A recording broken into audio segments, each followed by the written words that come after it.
Welcome to Just a Few More Minutes podcast, where three veterans of the animation and video game industry talk about exactly that, animation video games. I am one of your hosts. I am Jeff Gabor. I am an animator at Blue Sky Studios. I am Michael Berardini, animator at Blue Sky Studios. Good to be here.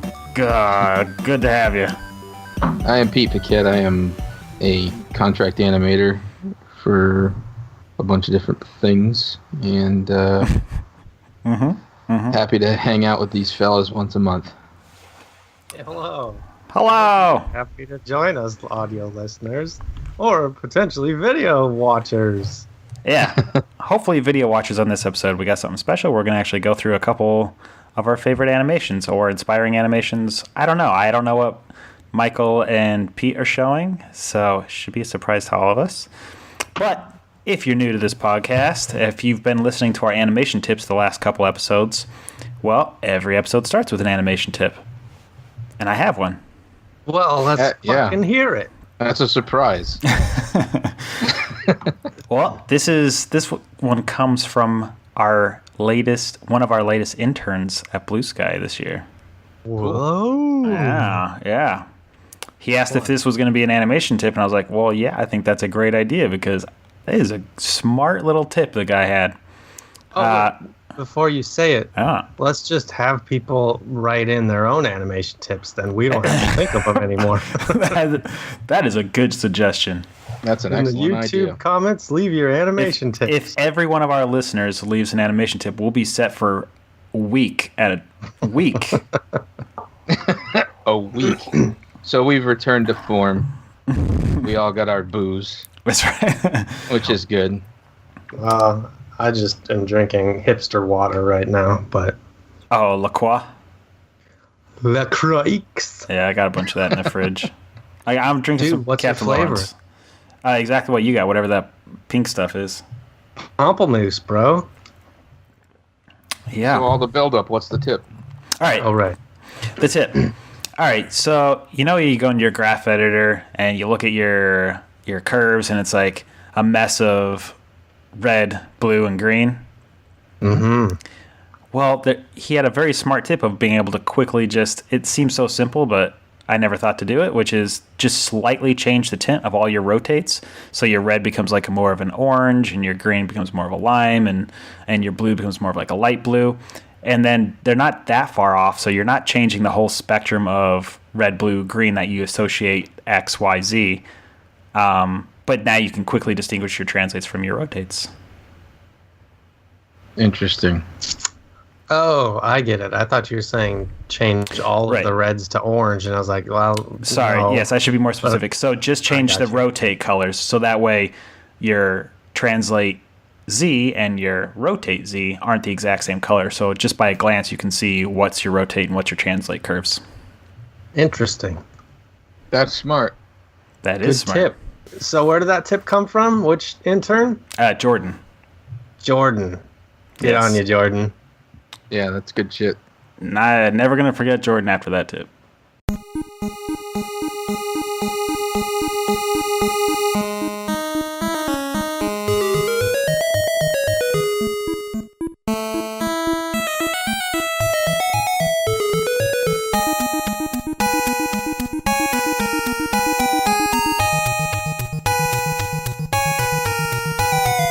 What have you guys been up to the past month?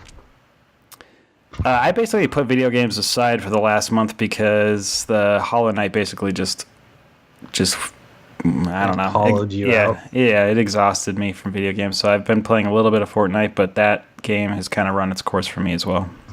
Oh, fucking finally. Yeah. Baby grew up. What else, Jeffrey? That's it. I was hoping to get out to that Long Island Retro Convention with you, but I didn't make it. So, but I was really excited that you sent me a picture of they had a Flintstones, not the Dino Hoppy, whatever crappy one, but the Blockbuster special one. What's it? I'm totally blanking. Surprise at Dinosaur. There, yes. So they had a copy of that there, and I really thought about seeing if you would pick it up for me, but. Yeah, the label was a little damaged, wasn't it? Especially on the stem there, it was pretty bad. Yeah, I couldn't bother to spend that kind of money. How much was it? It was $750. Oh my God! Yeah.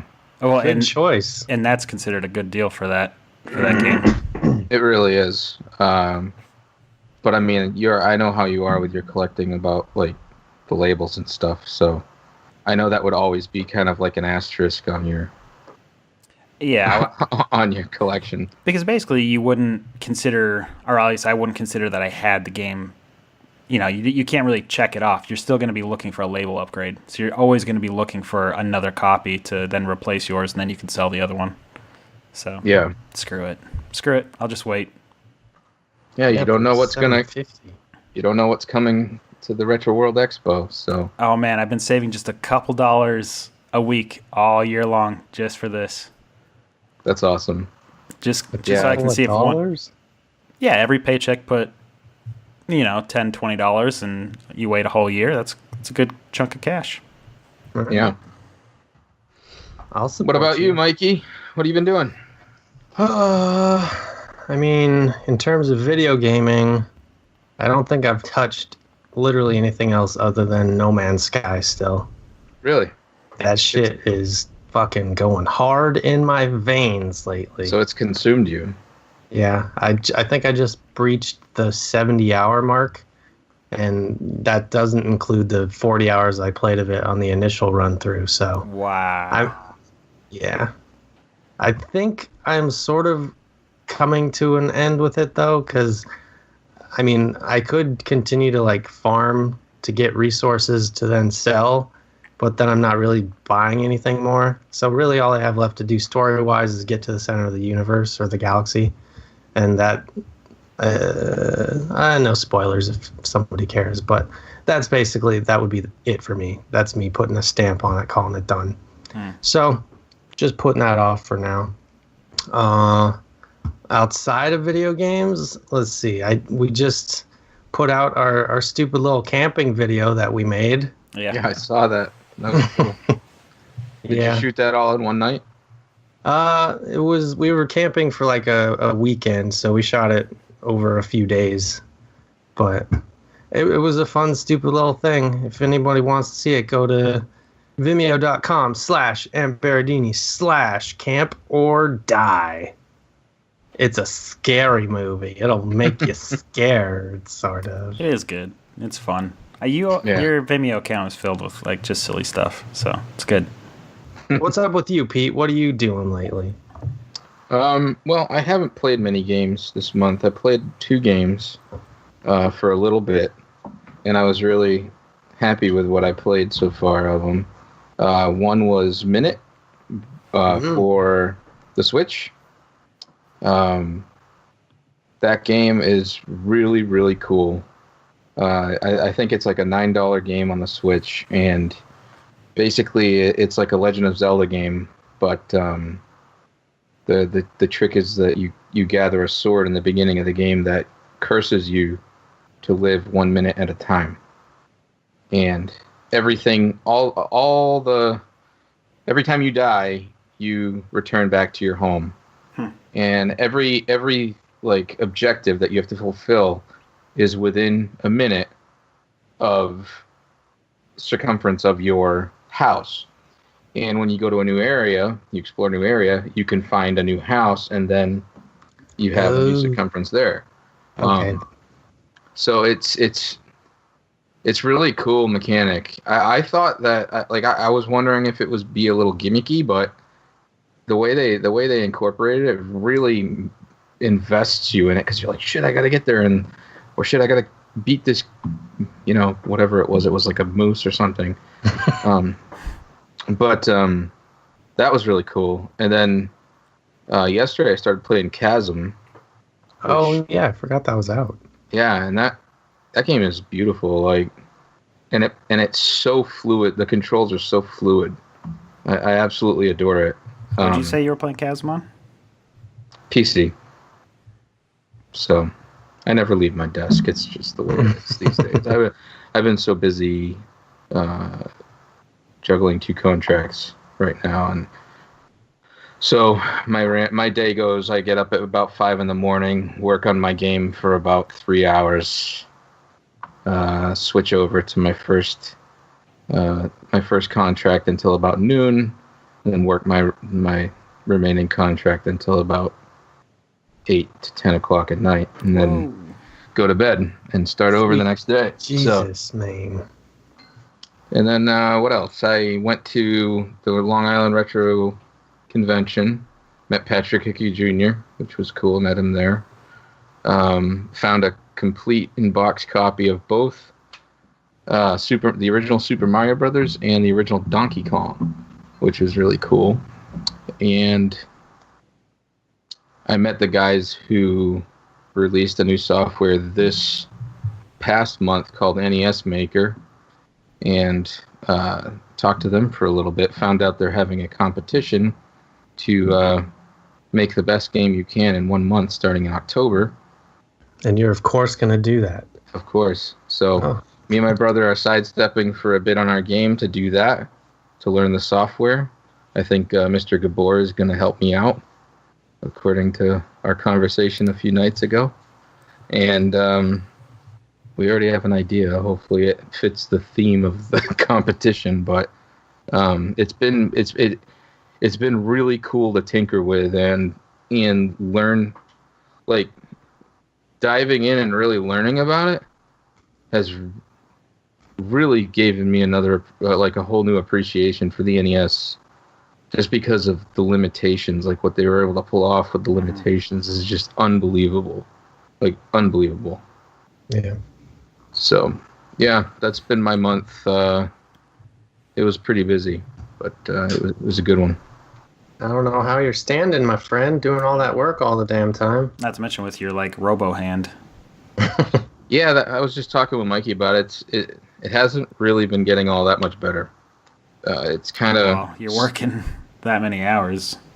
Yeah, it's kind of slow, you know. Like, I'm starting to get a little bit more feeling in my ring finger, but not much of a change. And then the left side of my left hand is completely dead still. So everybody always says the same thing, right? Nerves are like the slowest thing to grow. It's like 1 millimeter a year or some crap like that. Yeah, it's something crazy. But I'm surprised how long it is taking. I was always like, oh, well, you know, that's just the doctor's warning. You know, it doesn't mean it's going to be that way. But yeah, it is.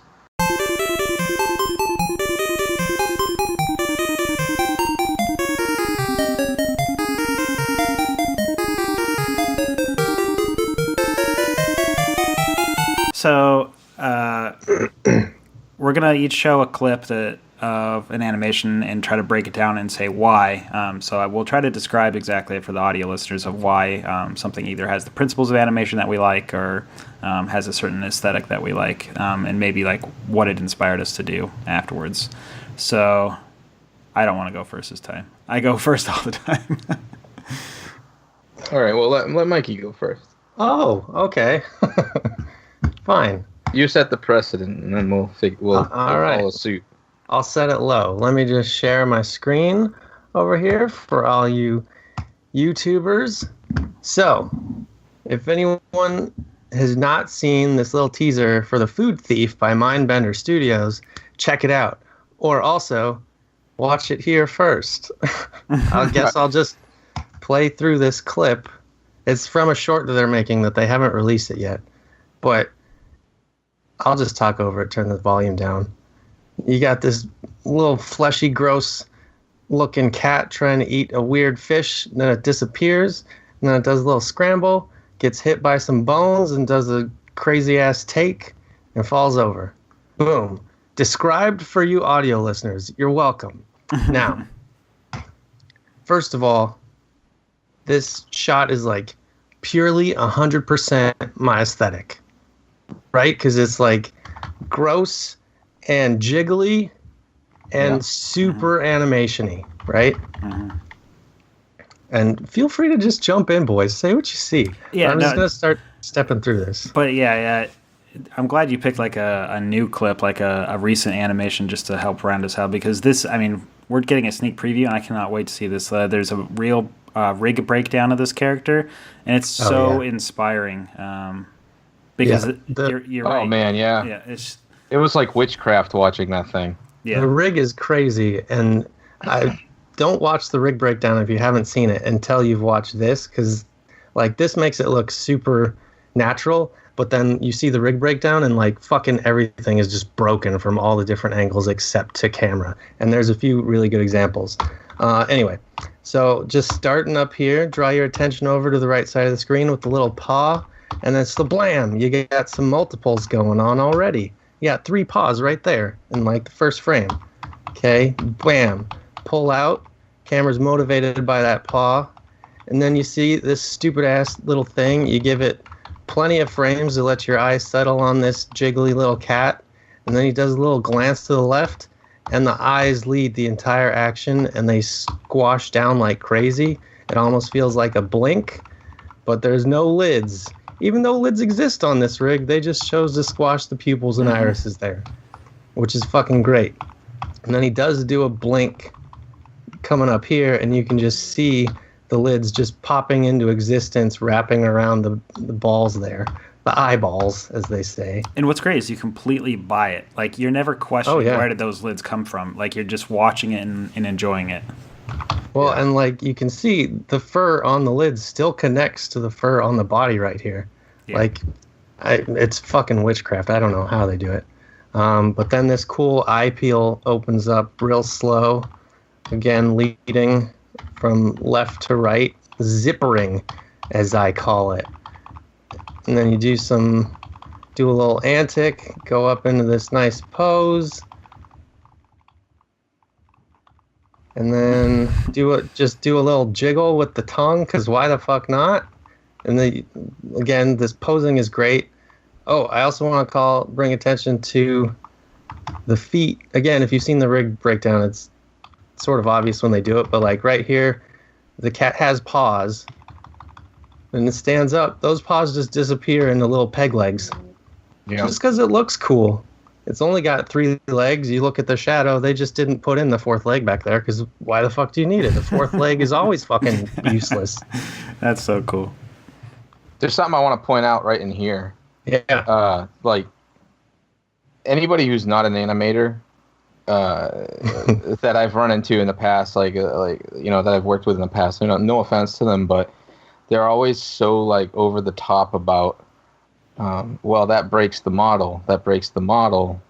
You can't do that. It breaks the model. Like, if you keep stepping forward here and you look at those pupils, they're not perfectly round, but it doesn't fucking matter. Oh, because it's the feeling that matters, not the aesthetic of the model. It's you got to get that feeling across. Right. Like, someone worrying about the fur stretching or the texture stretching, like, who gives a rat's ass? Like, when you're trying to actually get the feeling of the animation, like, that's what matters, and it works perfectly well here.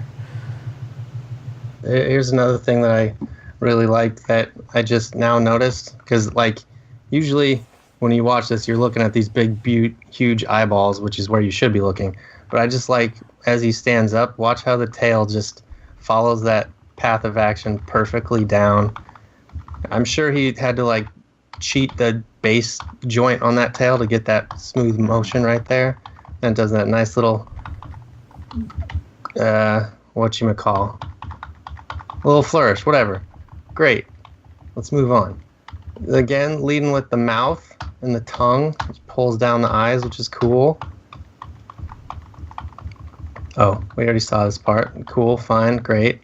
And then, okay, bam, we hit this fucking beautiful ass pose that is cheated all to hell. I would love to just see this from the other side, because, like, you got the mouth wrapping around here, but the teeth don't. The teeth are just a flat plane on there. They don't wrap around like the bottom area does. It's just so fucking pretty, man.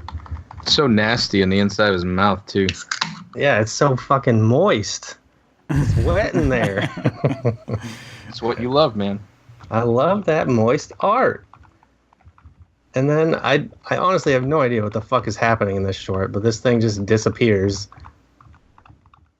There's some cool effects animation. Oh, it's also worth just pointing out that the style of this whole short is like, I read a little bit about this. I think they all the props in the set are actually real life models that then they 3D scanned that they have in here and textured and everything to look like it's real, which sort of goes hand in hand with the hyper realistic inside of the mouth and everything, but like obviously that's not real. Anyway, you should note that it reads as a pop in real time, but they're actually scaling the fucking thing down.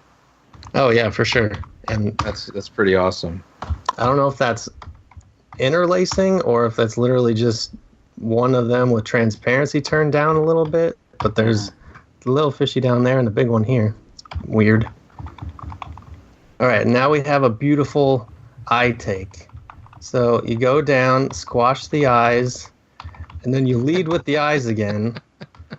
And that looks like a tooth right there. That's such a fucking good pose. And then you pop the eyes out. Let that one go first. Then the other one pops out. And then, okay, so the eyes stay there to do the take. The entire body pulls back. The eyes still stay there. And you've got the closed lids probably around another eye. That's just a second rig going on. And then they disappear. There is a little bit of eye popping through the fur there. I'll forgive it.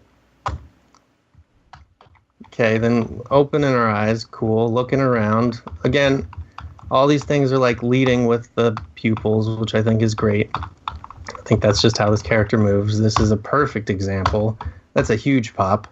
Oh, also worth pointing out, this doesn't have any motion blur at all. Because who needs motion blur when you have such graphic, crazy animation? All right, he does a little scramble here. This is probably, in my humble opinion, the least polished portion. I think the mood of it is right, but the legs feel just a little disconnected from the body, let's say. There's something about it that's endearing, though. Oh, I totally agree. It like fits that character. If anybody else tried to do that with a different rig or something, I don't think it would work. But yeah, it like seems to fit this character. This foot plant has always bugged me because it could be a slide, but also just feels like it's sort of splining into place here. Mm-hmm. But a small critique on a super awesome shot. I'm gonna keep going. Okay, and then my other critique on this shot, I did not realize that this fishbone was coming from the Z depth. I always thought it was just holding in place a little bit so we could read it, but then that made this hit feel really soft to me. Let me just play it through real time. Oh yeah. Yeah. There's not almost as if it should have came straight from the top. There's not a sound effect that cues it up. Is there like a? Yeah, there is. Oh, okay. And I think that audio cue is what was leading me to think it was coming from straight up, because obviously visually it's not, because it's much bigger there than it is when it hits. Anyway. Scrotum. Beautiful little scrotum there, yeah. Tail's doing some nice stuff. Squashing the eyeballs, and then literally the whole fucking set shakes and the camera gets all warbly. And I talked to some people, and they said that this moment made them feel sick. And I think that's fucking cool. You can make an entire set jiggle and have the camera feel like it's underwater just because it adds to the mood of the moment. I think that's fucking awesome. All right, so this is a really good little take. Get smushed, eyes lead up, a frame of literally just eyes. Okay, then he comes up into this funny shape.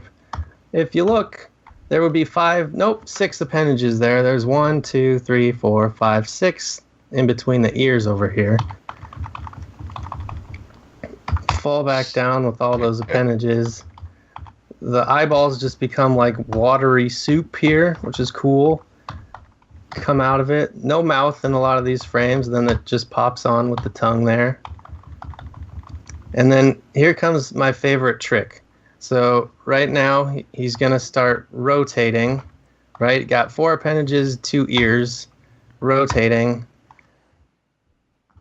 So here's an ear. Now it's an arm.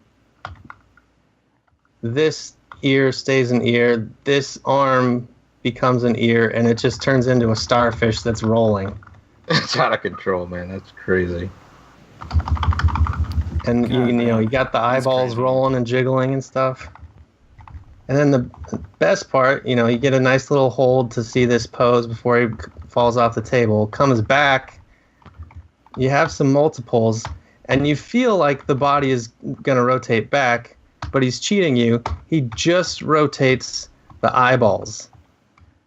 The body doesn't rotate. If you look at the mouth, it stays in place space relationship to the table, and the eyes just spin around. It's fucking cool. Yeah. Then they pop back into the socket there. I was having a discussion with a client who was trying to bid something out that had all kinds of morphing, like a character that morphed into a bunch of different things, and I explained to them that like you don't really see that in CG. Like a character morphing into different things hasn't existed since like the genie. Yeah. But this is the closest thing I've seen to that. Dude, I just fucking love the way this feels. It's pretty goddamn amazing. And then he just opens up, and I just love the fucking eye shaping. Like, you have the pupils looking somewhere, but then you just fucking mold the eyeballs to help you know where it's looking. And that's it. It's awesome. That is the Food Thief. If you animated this, or you know who animated it, fucking let us know. I wanna know more about you, sir or ma'am. Yeah, that's some seriously good stuff.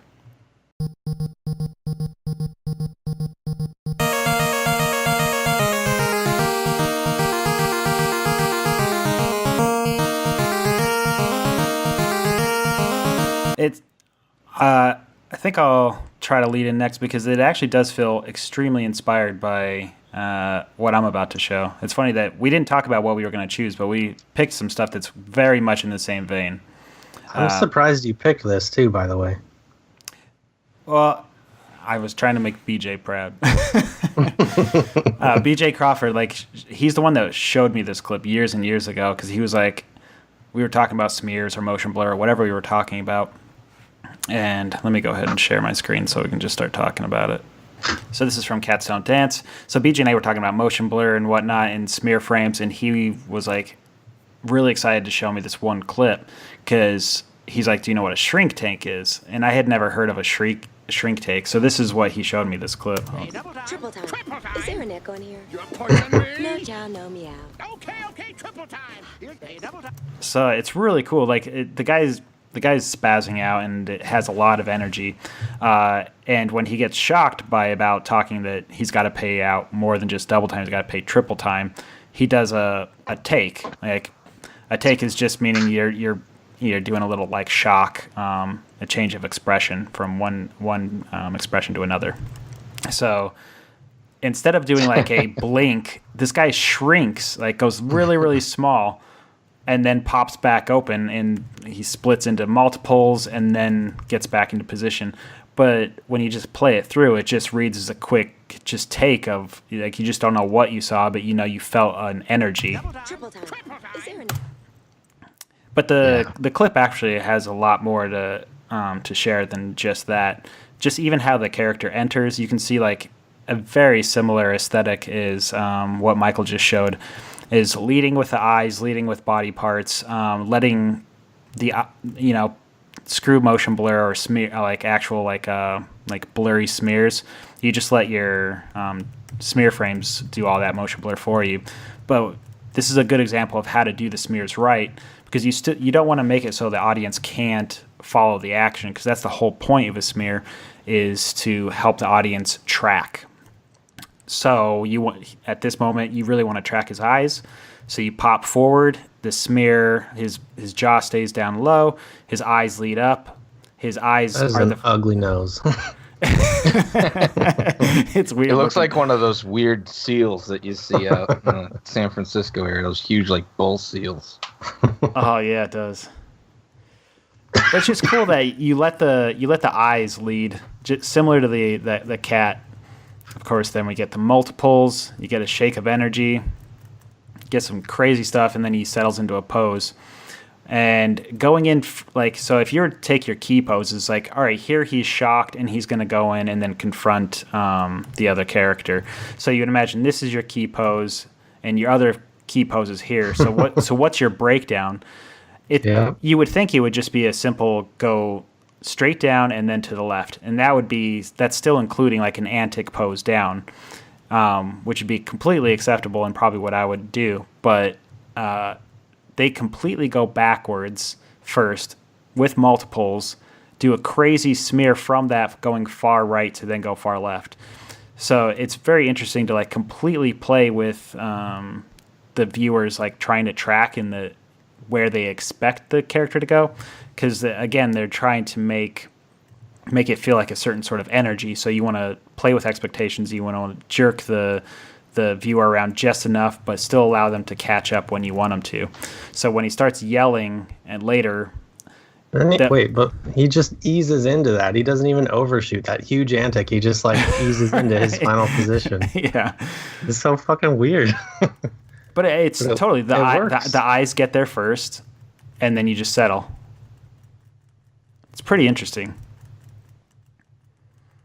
and I think this is probably helped out because it's on 2s as well, rather than like that cat that's on 1s. Like you got to get a lot snappier and a lot more careful with your frames when you're on 1s.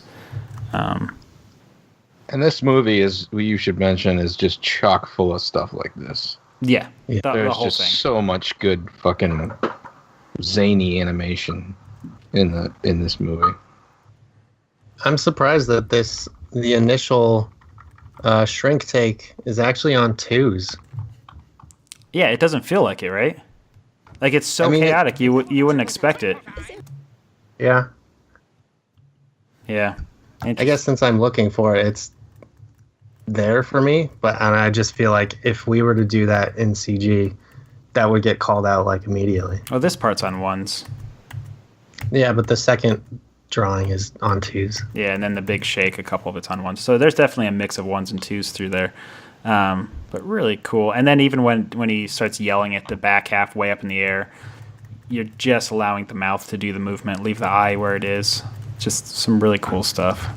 Really, it's a lot of stuff to basically take and see what you like about it, and then apply it to your work in CG, which I feel like is exactly what you showed, Michael. It's like taking the principles of a show like this and the 2D aesthetic of cheating it, saying screw the being on model or whatnot, but it's all about the feeling. And this is like a good primer on how to really just go nuts. Like it's very similar to like the Genie that you were talking about, Pete, but somehow like more raw and dirty, and it's throughout the entire film. So there's a lot to learn from this movie. Triple time. Here's a double time. Triple time. Yeah. So Cats don't dance, for those wondering. No meow. Okay, triple time. Here's a double time. that little the reverberation on him where you see the multiples, I don't think I knowingly did it, but I did something very similar to that on Peanuts when Woodstock slams like the screwdriver into the Red Baron, and he like hits the ground and then reverberates up, and I had multiples in it, and as soon as I saw this I was like, oh fuck, I did something like that too. Oh yeah. Cool. I'll say I actually did completely steal this. So when when BJ showed me this clip, he was kind of saying I should try to work this in. So this is why at the very beginning of Ice Age 4, when Scrat's sniffing around the ground and looking for a place for his acorn, and he does a big shrink take before he like screams because he sees a little crack on the ground, and then he does a shrink take. So it was all because I tried to work in something that BJ showed me.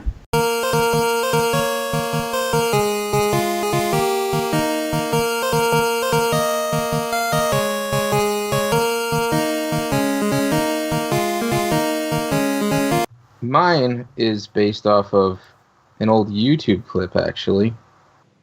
And I'm going to share my screen with you guys. Yeah, girl.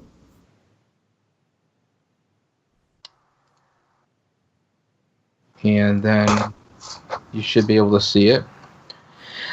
This is by Bird Box Studios. I don't know exactly what it's for.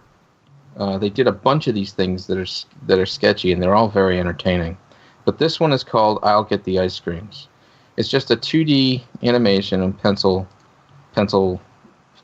test almost.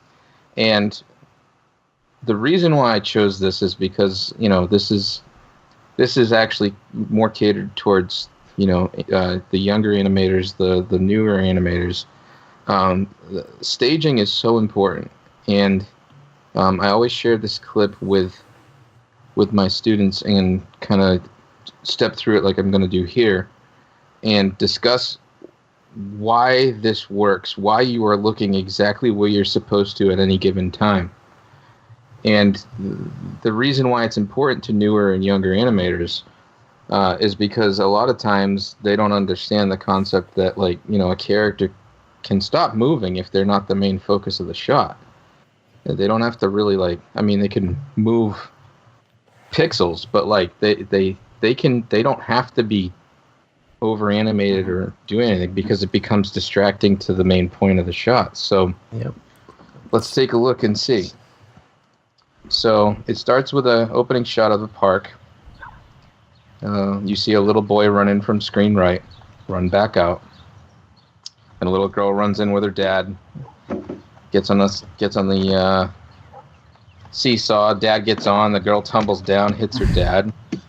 Boy hits the swing, hits himself in the head. Dad's picking him up. All the while, the little girl is walking up the other side of the seesaw. Swing. Dad sees this, a bunch of shit goes down, and like all hell breaks loose. The boy ends up in the trash can. The girl ends up high in the air. The dad ends up face flat on the on the slide, and the mom walks in with all the ice creams. Why I love this is it is a beautiful example of not only good animation, but like really good staging. Like, you see this opening shot, and the boy runs in and runs back out. So your eye is always attracted to either the brightest thing on screen or the most heated color on screen or movement. Movement trumps everything. So immediately, this little boy runs out and runs out from screen right and back off screen right. And so you're automatically looking there, just in time for the girl to walk in and the dad walk in and establish this sort of relationship. She looks up at her dad's looking at him. Dad's kind of, from this point on, the girl is kind of static, and the dad keeps going with his thing. The boy comes in, stumbles, and he's kind of guiding your eye to the left, towards screen left, because he continues running towards screen left.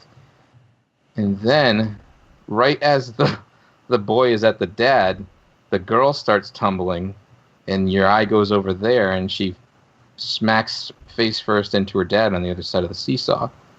Now here's where it gets interesting. The dad and the girl completely stop moving, while the boy jumps up, misses the swing, and lands flat on his head. When he lands, his dad looks over, so you're looking back at the dad. And then the boy gets back up, and the boy's still flat on the ground. This is hard to articulate. The boy hits the ground and is still. The dad looks over. You look at the dad. The boy is still flat on the ground, still. The dad becomes still. The boy gets up. So you look at the boy, just in time for him to get smacked in the head with the swing. The dad freaks out and runs over, right? And starts taking care of his boy, getting him up off the ground, cleaning him up. And the girl is completely still. And then what happens is the girl starts moving ever so slightly towards screen right. And you're watching the dad. The girl is not moving much at all during this point. So you're not really looking over there. Because she's very slowly crawling to the other side of the screen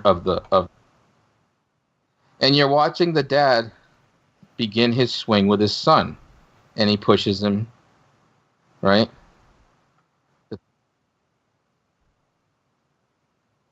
Right, and then you look over and you see, oh shit, the girl is on the other end of the seesaw. He goes over to stop her. She tips the seesaw in the opposite direction, starts tumbling over. The dad kind of gets out of the way and gets knocked in the back of the head, just in time. Just like the movement back. If he didn't move back from being afraid from that seesaw, he wouldn't have gotten hit. But he gets hit, and he gets smacked down onto the other side of the seesaw that the girl was on, that the girl's on the other side, and he launches her off screen. Right, and the boy is like, because of the impact with his dad, is like stumbling on the swing, and launched into the trash can and on far screen left, to where, and then that's it for the boy. He stays there, and then you're focusing on the dad getting back up, trying to catch his girl who's still in the air, and then she slides down the slide, takes his legs out from under him. The dad she basically stops moving. The dad's hovering and smacks face down on the slide. And there's this beautiful beat where you're just taking this entire thing in just before the mom walks in with the ice creams and sees what happened. This is my life to a T. This is just kind of how it goes when you're a dad. And this little clip captures it all. But I mean, it's really a beautiful exercise in staging, and how it's supposed to be done. But I think the best part about that shot is every time someone gets hit or flung in the air, it's the hang time. Sorry, the hang time. So you can fucking see them just flailing in the air just for a second before they hit the ground and cause the next thing to happen. Yep. Perfect little beat to let your eyes catch up to it. Yep. They did a really good job with that stuff. And all their other clips are really good too. That shot, it makes staging and that comedy look so fucking effortless, but that sort of choreography is so hard. Yeah. Yeah. It's Not really to good mention, stuff. that is like, I mean, it's almost literally all stick figures. Like, it's just simple forms, little boxes, and it has all the emotion, all the comedy that any big blockbuster covered with fur, perfectly rendered image.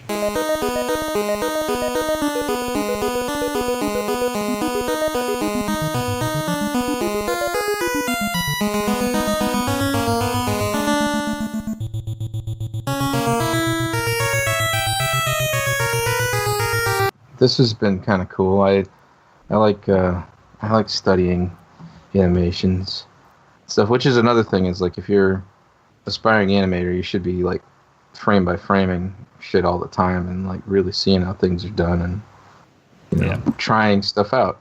Yeah, Or as us vulgar animators call it, frame fucking. There you go. Yeah. Exactly. The eyebrows make it. You got to do it. You find a shot that you think was really good. You should, as an animator, save it, break it down, and try to understand why you liked it. So, Yep. And there's a lot of good stuff in recent movies that I feel like is being overlooked, because I feel like we all frame fucked all the same movies when we first started being animators, but there's some really good stuff being done now. I mean, Trolls is on repeat in my house, so I feel like I watch it, at least 3-4 times a week. I swear to God, I do. And there's a lot of good stuff that's like, oh man, that one shot was so good. I want to know why. And it comes down to some really subtle, really brilliant stuff. Definitely taking it and putting it into my own shot work now. You got That's shot cool. work? What are you talking about? A little bit. I try to sneak some stuff in here and there. Yeah, you do. Well, that's good. You got to keep animating, man. Gotta stay fresh. I feel Yeah. like as a supervisor, it's important to keep being familiar with your rigs. It definitely helps me give better notes, I think. Like, call BS on, I can't get this pose. I know you can. And then I can say why something feels particularly off on maybe being on model or whatnot. So it's definitely a handy tool that I have, because there's some stuff I'm not as good at, and so I can make up for it with that. Well, this was a good idea. I mean, I don't know about the audio people listening to this. They're probably like, fuck this. I know they probably heard Hell, just a lot of but like tapping on the keyboards. Yeah. Hey, go to YouTube and then go to the original people's videos and give them some likes and subscribes. Right? Yeah. Yeah. Jeff's Vimeo, that needs more followers, I'm sure. Yeah, check them out. You can from there. I allow you to download the video, so then you can frame F it. Y'all can download my Peanuts reel. I think that's the only reel I ever even put up. I got a bunch of reels. Just you could go to my Vimeo and check them out. I got a lot of stuff. Well, maybe we'll do this again sometime. It would be really good to see something that you feel is proud of your own work, and see if you can talk about that. So, talk about yourself a little bit. Yeah, that's a good idea. And try not to sound too much like a dick. No, but a lot of times I'm just kidding. a lot of times if it's a shot you particularly like of yours, it's not always just means that you are brilliant. It means you probably learned something.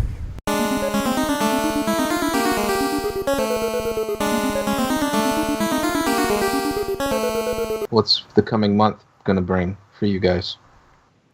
We're heating up at work. We're finally getting a lot of inventory, so we're going to start seeing the first effects of our production on Spies in Disguise. So I know Michael's always busy. He's a very desirable animator on Beaker, so he's a busy man. I am very busy. Yeah, when I was out there visiting, I saw some really cool stuff you were doing, dude. Thank you. Yeah, really proud of you. Thanks, man. It's been very busy lately. So, hopefully, I don't know if you guys can do it, but I'm hoping that we can get on Gwen's podcast. That'd be cool. Yeah, we just got to find the technical. So we had Gwen on our podcast at what was it, April? Our April episode. I think so. That was one of our best podcasts. I loved that. And her podcast, The Dialogue Box, is worth another plug. So hopefully we can join them. They're doing a new thing where they're twitching their podcast, so you can actually hear them live and ask questions if you want to. At least they were doing that for a while. I don't know if the last one was that, but I think they still are. Yeah. Yeah, it's really good. They've been interviewing a lot of game developers lately. Yeah, it's do they so then interesting. Trim it down at the podcast version, or do they just put up the whole stream? I think they stream the whole thing and then trim it down. Interesting. So hopefully there's Retro World Expo, right? Yeah, Retro World Expo coming up. So anybody local, that's where Pete and I will be. Yep. That should be fun. Spending more money, spending all of Jeff's hard-earned savings. Yeah, don't tell the wife. Got baby number 2 on the way. Yeah, I know the feeling, dude. Not the baby thing, but yep. Yeah. They just don't understand, do they? They don't understand the passion. I know. I tried to explain to my wife that if I just save $50 every paycheck for the next 5 years, I can get stadium events. She's like, "What? What are you talking about? You're gonna save up that much money? How much is that at the end of the time? Oh, I don't, $12,000. Is the game good? Oh no, I had the game growing up. It's a piece of crap. It was included in, it's just a power pad game, so I can't even really play it.